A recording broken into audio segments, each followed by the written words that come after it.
very, very fortunately, we found this property in the old township of Freestone, which had the commercial zoning grandfathered in this largely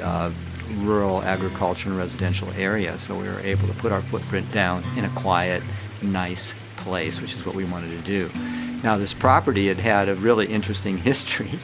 because the guy that owned it was really interested in old railroad cars and antique cars and all kinds of other things that some would call junk. Anyway, when we arrived on the scene, this place was a really rough piece of property. Part of the story here is from day one, we've been very resourceful, and we had all these timbers from the old bridge that were huge,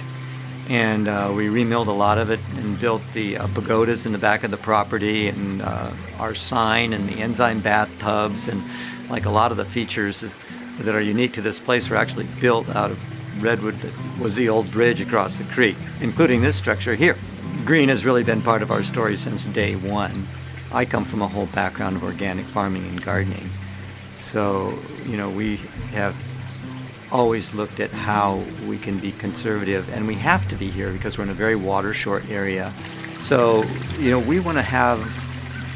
an experience for people when they come to a green spa like ours, that they can really understand it is possible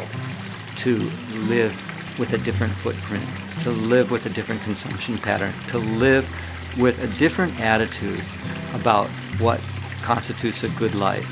and that it does not have to include waste. It does not have to include a lack of consciousness about how we are behaving as planetary citizens. And in fact, by corresponding with that global imperative for sustainability, you can actually have an enhanced experience and a more healthy one, and feel better as it unifies with your own personal healing process.